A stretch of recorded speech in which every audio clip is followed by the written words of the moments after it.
औज़ुबिल्लाहिमिनश्शैतानिर्रजीम बिस्मिल्लाहिर्रहमानिर्रहीम।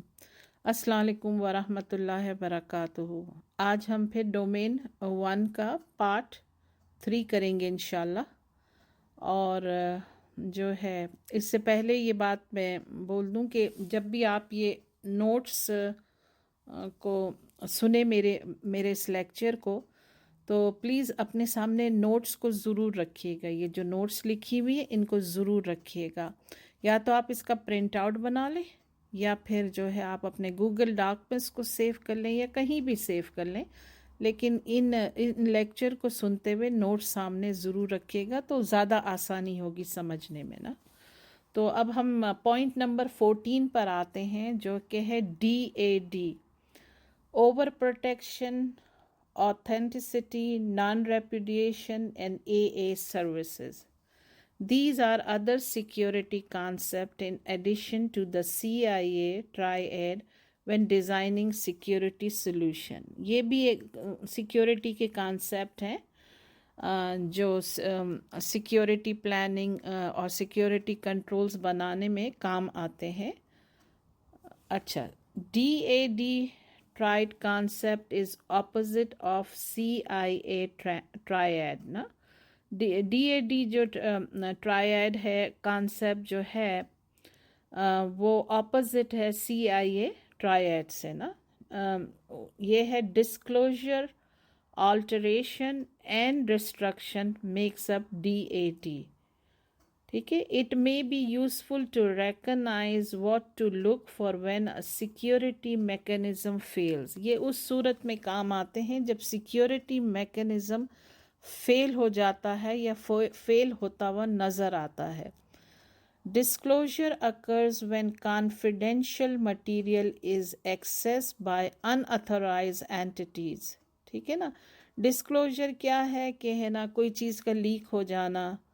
तो वो क्या होता है कि कॉन्फिडेंशियल मटेरियल जब किसी ऐसे के हाथ चढ़ जाता है या किसी ऐसे को पता चल जाता है जो इसका अथोराइज नहीं होता, जिसको नहीं पता चलना चाहिए, और ये होता है वायलेशन ऑफ कॉन्फिडेंशियलिटी। ठीक है।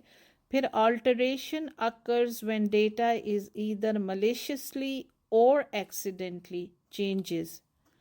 ठीक है। ऑल्टरेशन क्या है? मॉडिफिकेशन करना है, किसी इबादत को बदल देना है, किसी लिखे को बदल देना है, किसी डेटा को बदल देना है, उसमें कुछ कुछ और भी डाल देना है, या कुछ कुछ उससे निकाल लेना है। अब वो धोखे से किया जाए या फिर गलती से अनजाने में हो जाए, तो ये फिर वायलेशन ऑफ इंटेग्रिटी हो जाती है ना। और फिर destruction occur when a resource is damage, यानी कोई चीज़ डिस्ट्रॉय हो जाना तो सारी रिसोर्स ही डैमेज होकर रह जाती है। अच्छा, फिर आता है number 15, over protecting. It may also be worthwhile to know that too much security can be its own problem. Overprotecting confidentiality can result in the restriction of availability. क्या होता है कि किसी भी चीज़ को बहुत ओवर प्रोटेक्ट भी नहीं होना चाहिए, यानी इस हद तक ओवर प्रोटेक्शन में नहीं चले जाना चाहिए कि भाई नहीं, एक ही बंदे को बस उसकी इजाज़त है उस डेटा को देखने की या खोलने की, और बस दूसरों को नहीं है। तो फिर ये भी बहुत मसले खड़े होते हैं इसके अंदर। तो ना किसी चीज़ को ओवर प्रोटेक्टेड होना चाहिए और ना किसी चीज़ को अंडर प्रोटेक्टेड होना चाहिए। बैलेंस सबसे अच्छा तरीका है कि बैलेंस में इंसान जाए ना। फिर आता है number 16, authenticity. Security concept that data is authentic और जेन्युइन ना। सिक्योरिटी कॉन्सेप्ट ये है कि डेटा जो है ना वो ऑथेंटिक है और जेन्युइन है, जो एग्जैक्टली सच है वो ही है। This is related to integrity. The recipient has a high level of confidence that data has not changed in transit or storage. क्योंकि किसी का डेटा है या किसी तक डेटा पहुंचता है, तो उसको ये कॉन्फिडेंस होना चाहिए कि मेरे पास जो भी चीज़ आई है जेन्युइन है, बिल्कुल सही है, सच है और एग्जैक्ट टू एग्जैक्ट है ना। फिर आता है number 17, non-repudiation ensure that the subject of an activity can deny that the event happened. यानी कि कोई बंदा ये नहीं कह सकता है कि भाई ये चीज़ नहीं हुई, ठीक है ना। ये जो है ना नॉन रेपुडिएशन है। अगर तो it can be establish using digital certificates, session identifiers, transaction log, बल्कि ये सब चीज़ लिखी जाती हैं यानी डिजिटल सर्टिफिकेट्स में और सेशन आइडेंटिफायर्स में ट्रांजैक्शन लॉग्स बनाए जाते हैं इसके कि भाई कोई ये नहीं कह सकता कि नहीं जी ऐसा हुआ ही नहीं था ना। Non repudiation is an essential part of accountability, क्योंकि हर एक अपने रिस्पॉन्सिबिलिटी का अकाउंटेबल है और यही हमें हमारा दीन सिखाता है कि हर एक जो है ना अपने आमाल का ज़िम्मेदार है। फिर आता है number 18, A is the core security mechanism of all security environments ना। ये कोर है यानी बहुत ज़रूरी सिक्योरिटी मैकेनिज़्म है सारे सिक्योरिटी इन्वायरमेंट्स का ना। अच्छा, उसके क्या है, these 5 elements represent a process of security although it has only 3 acronyms। यानी ये 5 पॉइंट है जिसे हमें समझना है, जबकि इसके अंदर सिर्फ 3 एक्रोनिम्स हैं यानी ए, लेकिन ये डिटेल इसकी 5 पॉइंट में है ना। तो पहला पॉइंट इसका ये है कि identification, a subject must perform identification to start the process of authentication, authorization and accountability। यानी ये ए जो स्टैंड करता है वो इस तरह से स्टैंड करता है कि authentication, authorization and accountability। Providing an identity is typing user's name, swiping a smart card, speaking a phrase or positioning your face, hand or finger for camera और scanning device। यानी कि अगर जो शख्स ये फाइल को खोल रहा है, डेटा को एक्सेस करने वाला है, उसको अपनी आइडेंटिटी शो करनी है। अगर कंपनी का सेटअप इस तरह है या कंप्यूटर का सेटअप इस तरह है कि उनको अपना नाम लिखना है तो नाम भी, और स्वाइपिंग अ स्मार्ट कार्ड जो कि कंपनी के एम्प्लॉयज़ को दिया जाता है, स्पीकिंग अ फ्रेज़ कोई सीक्रेट फ्रेज़ होता है, पोजीशनिंग योर फेस ये तो हम अपने सेल फ़ोन में देख चुके हैं, हैंड और फिंगर और कैमरा और स्कैनिंग डिवाइस, स्कैनिंग कोई डिवाइस स्कैन भी करनी पड़ती है। अच्छा, फिर आता है इसका सेकंड पॉइंट जो है ना, authentication is proving that you are that claim identity।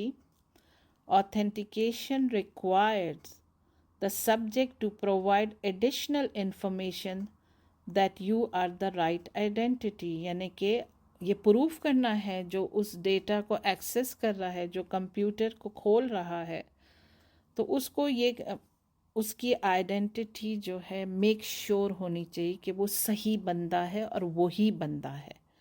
Identification and authentication are often together as a single two-step process ना।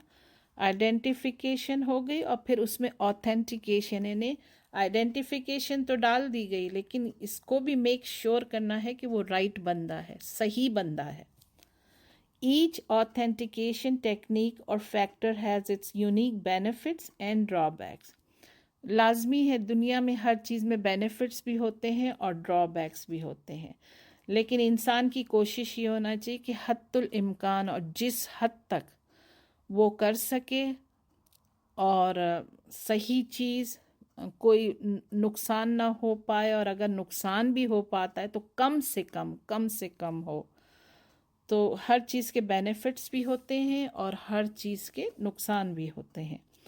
Authorisation, once the subject is authenticated, यानी एक दफ़ा जो बंदा है या कोई सिस्टम है वो रिकग्नाइज हो गया, पता चल गया कि ये ऑथेंटिक है, सही है, एक्सेस मस्ट बी अथोराइज, यानी फिर एक्सेस दे दी जाती है।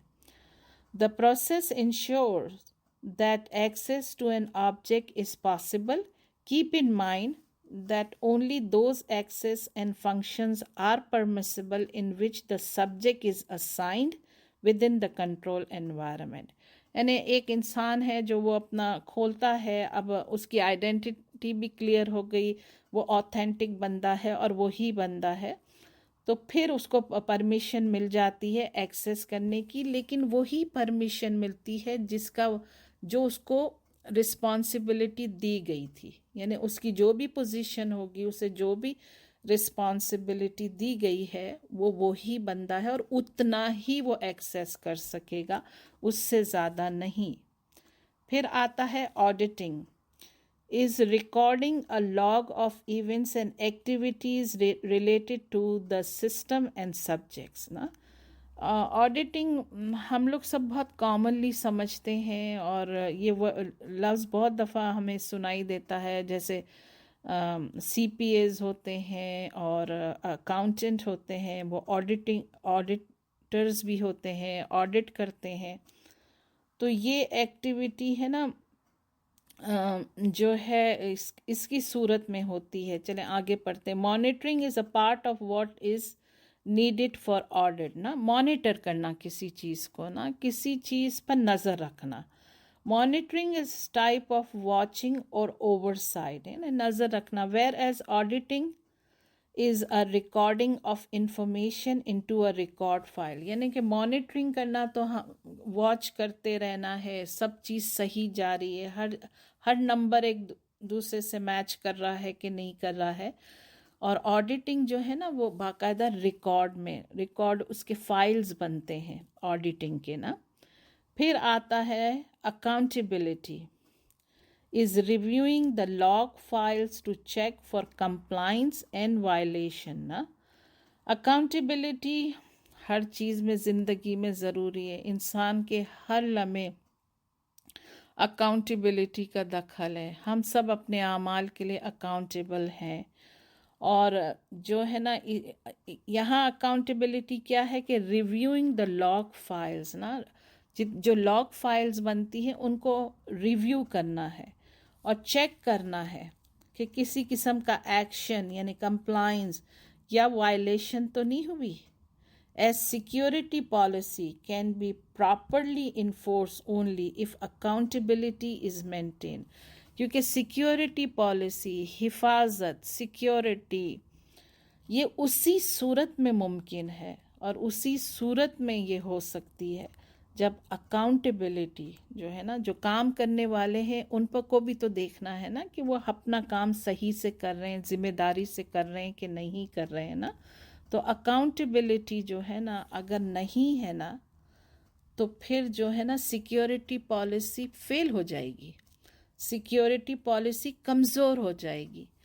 तो अकाउंटेबिलिटी ये है। चले मैं इस पर अब फिनिश करती हूँ और फिर है ना इंशाल्लाह पार्ट 4 भी जल्दी रिकॉर्ड करूँगी। Thank you for listening. अस्सलाम वालेकुम।